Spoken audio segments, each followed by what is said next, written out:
Yo, what's going on, people? Back What's again, happening? TV, back in the building, here, ready to talk about this week's boxing. Looking forward to a kind of average card, but there's a couple of grudge matches that I think should be good. Yes, here with my guy Sam as always. What's going on, brother? What's happening, man? What's happening? Just reminiscing on the boxing, catching up on everything. The Olympics, we've got Usyk coming up, confirmed in Tottenham. We've got the Olympians, we've got a new breed of Olympians coming through.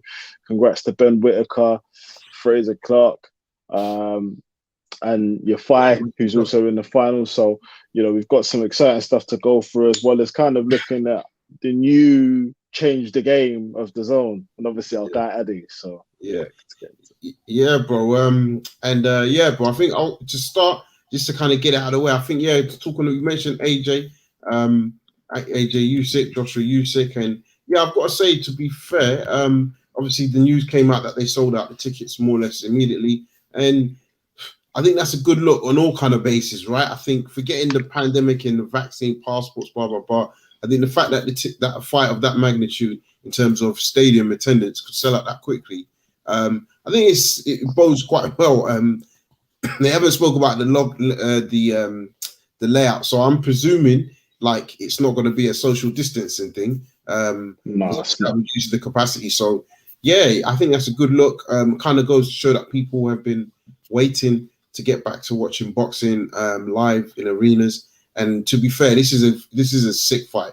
I mean, as we get closer, I'm like, this fight is going to be good. We're going to obviously break it down further in the future weeks to come. But this fight is really going to be good. I think it's going to show a lot of where AJ is as well. And I think I'm looking forward to seeing that, because we're talking about smart boxing, and that's what Fury is, right? And we want to see that fight. So, looking forward to that. I mean, your thoughts, bro, in terms of one, the fight being sold out, but then also two, we're kind of seeing quite a lot of the tickets, or quite a few tickets, I should say, because I don't know the actual number, but on the StubHub platform or at resale value, and that sometimes not more than double the price. I think I've seen some of the £1,000 tickets going for 4,000. So I mean, unfortunately, with any big event that there's demand, there's always going to be that secondary market. Don't know how much Matchroom are to blame for that. I don't really think you can blame them for that, because they're just selling. They don't make, from my understanding, they don't make any money off of the resale,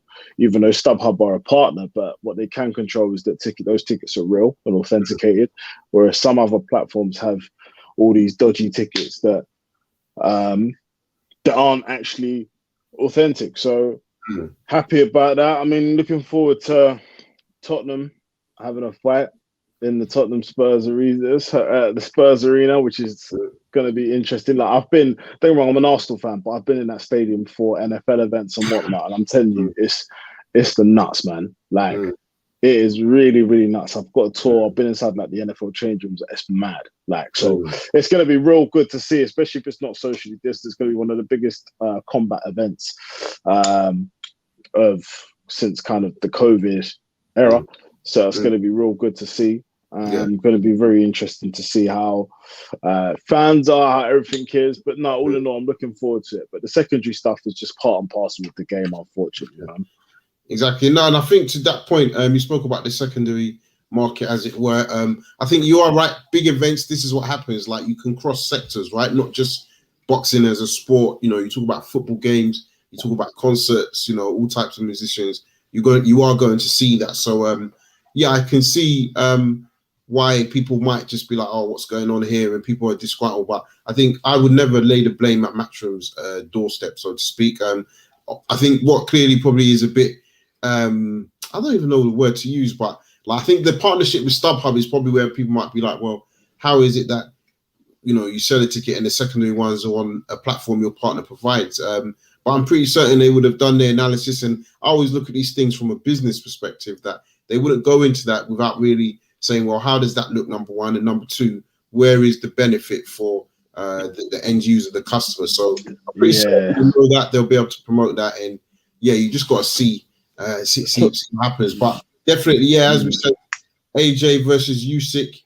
as the sign says, sold out.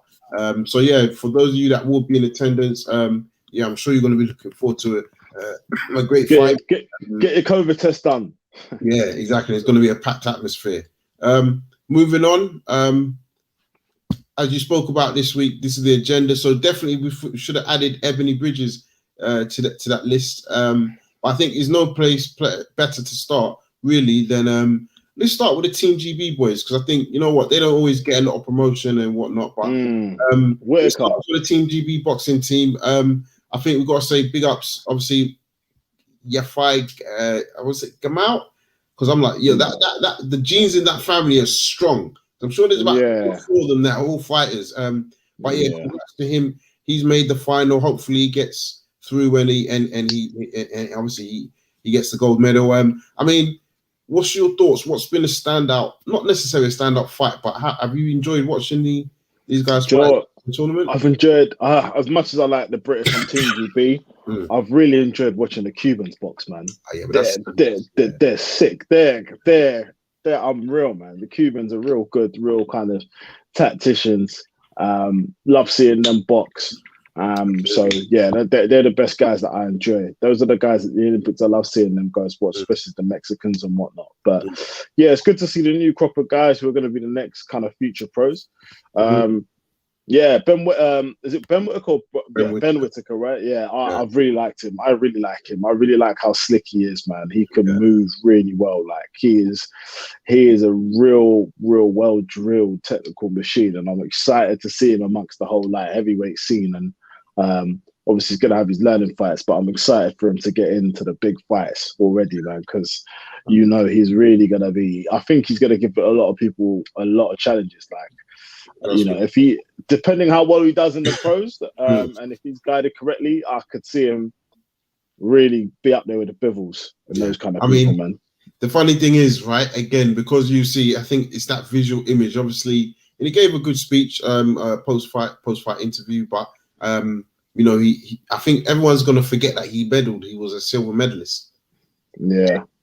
The fight that he fought, as the opponent, when you talk about high-level chess match boxing, trust me, for me, that was it. Not just in terms of watching the shots that are landing and the jabs. I'm talking about the footwork, the movement, the switching of stances. I mean, the guy he fought, that guy was nuts. He's a Cuban, as you're saying, but Cubans, man. And Whittaker has been performing through this tournament. He's been showing levels. So even to lose to a guy like that, and he really kind of fought to his best. I think there's no shame. And like you, I think he's going to make the light heavyweight scene very interesting. Boy, I don't think he would go. I'm presuming he's not going to go to cruiserweight because he does seem quite tall. He does seem quite like a big. He's got a big frame. So I don't think so. But yeah, I think this guy. I will put a lot of money that people are going to be chasing after this guy when he decides to turn pro. I think, man. All the big guns will want this guy. I would, and I'll be honest, even on the international level, I think there's probably no real bridge between sort of UK and then the international promoters per se. But yeah, I think he's one of the guys people will look at because also you look at maybe again how he spoke. Maybe you're looking at more of the package. And as much as the Cuban boxers are dope, and they're sick, a lot of them don't really transition. If you look at those guys from Azerbaijan, they're fantastic pros, but not all of them transition into they're fantastic amateurs. Not all of them transition into becoming good pros. So yeah, I think it's a good look for him. Also got a big up guy like Big Phrase. I think again, a lot of you guys will start to hear more of this guy's story from literally doing ringside security for Joshua fights to now going to the Olympics. And he got a bronze. He medaled at bronze level. So look, I think that's a good look. I know there's more guys still to come, but I think that's a really good look for him. And like I said, for the Team GB squad. Got a shout out though, my honorary Ghana boxing squad, Samuel Techi. He medaled bronze as well. Put up a good fight. Lost to a guy called Duke Ragan, who's actually signed to Top Rank. So he actually lost to a professional. So it kind of shows the levels he's operating at. And yeah, well done for him. First time big up. Has won a belt or in a long time. We're talking probably 20 years in the boxing. So yeah, very proud to see that and looking forward to it. So yeah, just moving on to last week's boxing though, bro. Lee Woods. Unreal. Unbelievable. I really enjoyed that fight, man. I do think the opponent, is it Shan or Gan? Can or Shan? Yeah, I think, yeah, we'll probably won't get it right. Or Zhu Chan or something. Yeah, Zhu Chan, I believe. I thought he was a bit flat-footed. I just didn't feel he was throwing enough shots, but I don't know. Maybe he was startled, but yeah, he done his thing, man. He came and brought the heat. I loved listening to the corner advice that Ben Davis has given him. Proves himself again as a good coach and not a guy who's just worked with guys who are already seasoned, as people have said about him. But no, I'm really, really, really happy for this guy, and I think that was one of the highlights of Fight Camp. To be fair, man, just the underdog story and how he was able to do it, and with an emphatic stoppage in the 12th round. I think that really put Fight Camp and saved a lot of Fight Camp's night, if I'm being honest with you. Not that it was below average, but I just really think it made them say, wow, I'm here. Yeah, I think you're right, because going into it, obviously with the Conor Ben coming out due to the COVID, I think it made the card a bit more subdued. And probably going into it, look, I'll be real, I didn't know much about Lee Wood going into this fight, and it seemed like there was a lot of hype around Kanchu or Chukan come in fighting in the UK. It's one of those moments, right? But yeah, in terms of what you said, emphatic for Lee Wood, because I'm watching the fight and I'm like, yeah, this guy's not losing this fight. Like, yeah, after 6-7, I was thinking, how are they going to take this fight from this guy? And I think you hit the nail on the head when you said the knockout, the stoppage, because look, you never know. He's a big Chinese name. I think anybody that understands sport and the business of sport, again, like, when there's going to be a sort of Chinese name there, like there's going to be more influence than what they do, right? On the actual stage, whether it's basketball, boxing, track race, you know what I mean? So yes, I wasn't sure, but I thought he fought fantastically, applied the pressure all night. I think we've got to give a shout out to Ben Davison. I know he's been coming, but look, he does get a lot of stick. I've never really minded him. I don't know if his people feel maybe he's grown too quickly. He's a young coach, that's why. Yeah, but I think, exactly. But I think we have to give him his credit. Like, he came back with Fury. So if you're riding on the coattail of Fury and, you help and you're part of that journey and part of that story, then, yeah, you've probably earned a lot of credibility. Like, do you know what I mean? Like, be able to talk as much as he does in the boxing scene. And he's working with Josh Taylor. Josh Taylor, we know he's a fantastic fighter. Is it a vast improvement from McGuigan? I wouldn't say we've seen that. I think between Ben Davison and McGuigan, I think Taylor will do what Taylor does. Yeah, look, fair play to him. I think he's done really well, Ben Davison, and having Lee Wood win a world title under your belt is fantastic. I think it blows it up though, because again, I start saying to myself, well, it's kind of like, what next, right? Like, where do they go? Where does he go? Like, is he going to be earning big money now? Yeah, we'll say that again, bro. Going to be earning big money now, demanding those big money. I think apparently there's a rematch or mandatory for them to rematch, but after that, I don't think he's going to want a rematch. I think he's going to push on and see what he could do. I think he was talking about Santa Cruz. I'm not sure. I think with that, it's funny you say about the rematch, because I'm like, yeah, unless this guy can get the rematch in China, ain't happening. Yeah, I can't. Like, for all intents and purposes, yeah, I can't. I agree with you. I can't see that happening either. Good fight for Lee Wood. He presses on, and like I said, hopefully we get to see him in some unification fights. I mean, there's a lot of opponents out there that he could potentially take on, and potentially as well. I need to double check, but even from a vacant belts, I swear there's a couple of vacant belts there. So let's see what can take place. You've got guys like Russell Jr. Interesting fights, bro. Like, really, really interesting fights. Another man that fought on last weekend though, thought performance was pretty standard, what you would expect, and it was all in terms of all roads leading to this Smith versus Fowler. Bro, I can't lie. I think this is a tasty fight, bro. No, it's big, real big. You know what? Anthony Fowler's professional career, he's probably okay. Now we're talking about the Olympics earlier. Let's take that back. Before Anthony Fowler became professional, He's probably one of the most decorated Brits, British fighters, in terms of the honours he's won. So we knew he has ability. His professional career, I don't know, hasn't really gone in the right direction sometimes. I think he's been a bit distracted by a few things. Lost to Fitzgerald, which really, I think, impacted him. I think he kind of changed a lot of things. He changed three trainers, and I think he's quite stable with... started off with Dave Caldwell and went with someone else, and now he's stable with McGuigan now.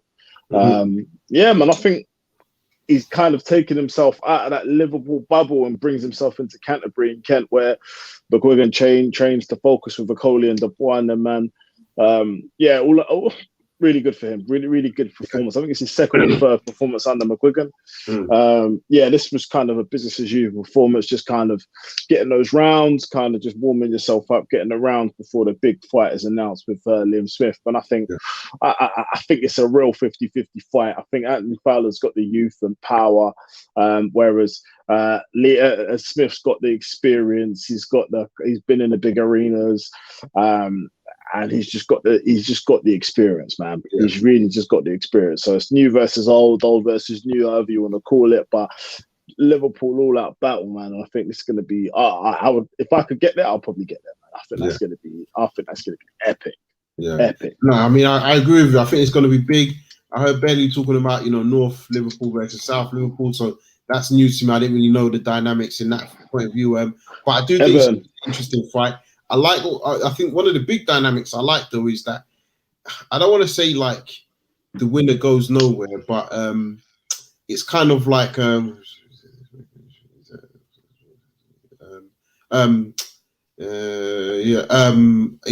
something with the Facebook stream.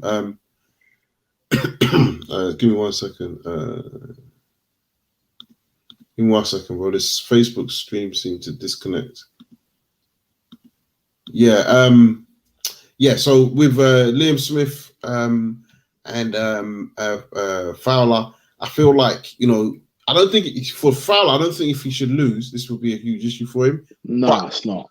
But I think mentally he might think things are that way. I think for Smith, though, I think a loss, again, it kind of like puts you closer to a gatekeeper status because, you'll start seeing fight Liam Smith. He was a world champion, and already with Canelo, you see that's going to be the narrative. You beat Liam Smith, he was a world champion. It's not necessarily about what kind of a world champion was he because of the caliber of opponents that were around at that time. It is just he was a world champion. So I look forward to this fight. I think it's good they got it made. I think outside of and this might be a bit like random for people to think, but I think you might see this being DAZN applying pressure on Matchroom to say, listen, we want competitive fights. Like, we really want to build our brand, and we're not really going to let guys just keep having walks in the parks. Like, and all these paydays and shit. Maybe, you know what I mean? And I'm saying they might say, all right, they'll have one because, pandemic, people have been a bit inactive.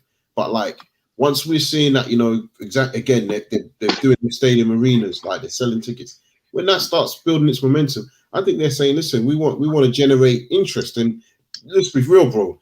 Like the city of Liverpool is probably going to be like quiet that night in terms of walking the streets because I think everyone's watching this fight if they're not in the stadium. Like, especially again this north-south dynamic. So yeah, great opportunity. I understand. I think there's a press conference coming up. Interesting to see how the two sort of like face off because Fowler for me is a bit mouthy and Liam Smith is not massively mouthy, but he doesn't back down. So it's going to be interesting, like what kind of talk, what kind of mind games are going to be at play here. It's a big money fight. I think it's a decent money for both of these guys to fight. I know obviously Liam Smith's had more money in the past, but I think this is looking like a career high payday for Anthony Fowler. And hopefully he can use that to then go on to build himself up. But yeah, he's going to be bang up for it. He's a mouthy guy. He likes to give it. He's a very opinionated guy. But yeah, it'll be interesting to see how how it comes across. The press conference is going to be spicy.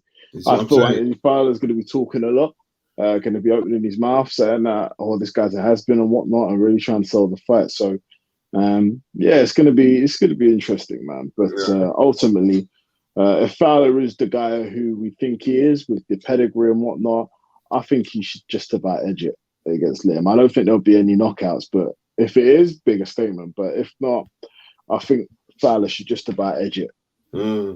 Yeah, no, I hear you on that. So yeah, no, good. Look forward to seeing that.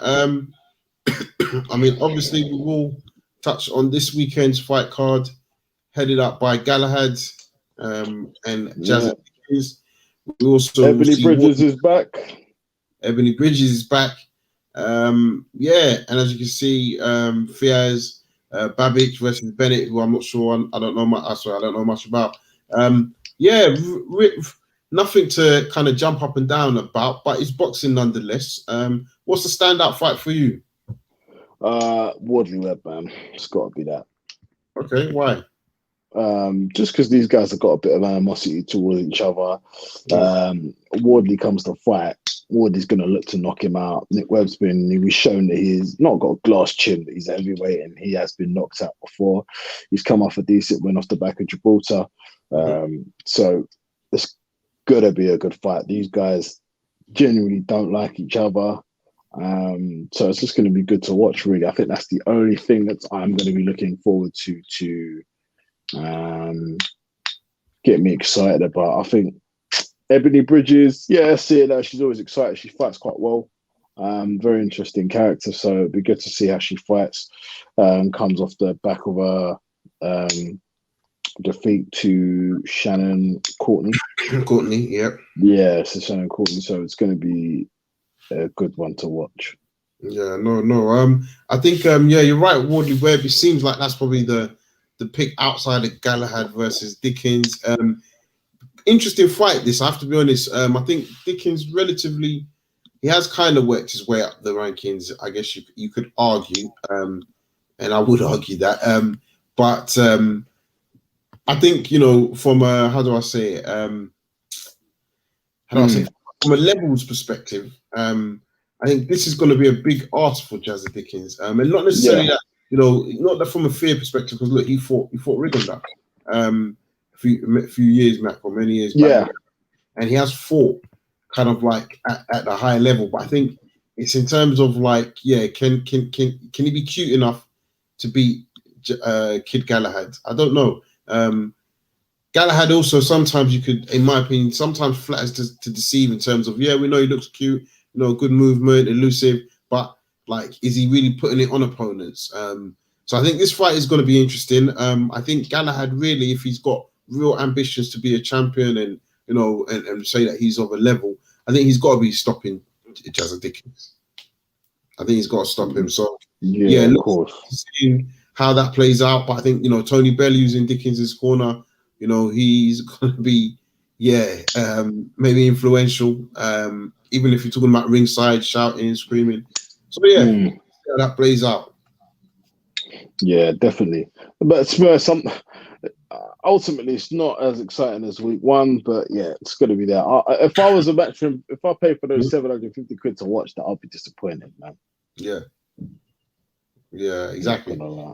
Yeah, exactly. Forgetting about that. So, last thing to talk about, though, I think got to big up our guy, Ade Oladipo. Most of you that watch the boxing frequently would have watched it. Saw that he is now doing a gig there, and he made his debut last weekend. Smashed it. Really big moment for a lot of us people that are really on the YouTube platform, right? Just talking boxing. He's really he's fair enough to say pioneered and steamed through. So really big up to him for what he's doing, and I'm sure he's going to be there again this week, and look forward to seeing him on more shows. But for those of you that were tuned in, appreciate the love as always. Don't forget, subscribe, turn on that notification bell, tell a friend to tell a friend, comment, like, hate, whatever you need to do, get it off your chest. And we'll be doing probably another preview or post-fight show. And we'll go from there, bro. Sam, you want to put closing words for yourself? Yeah, no, man, this is going to be good. We're locking that down, watching along live on Saturday, and looking forward to all the boxing news that's going down. Absolutely, man. Absolutely. So, people, man, take care of yourself. Enjoy the evening. Peace.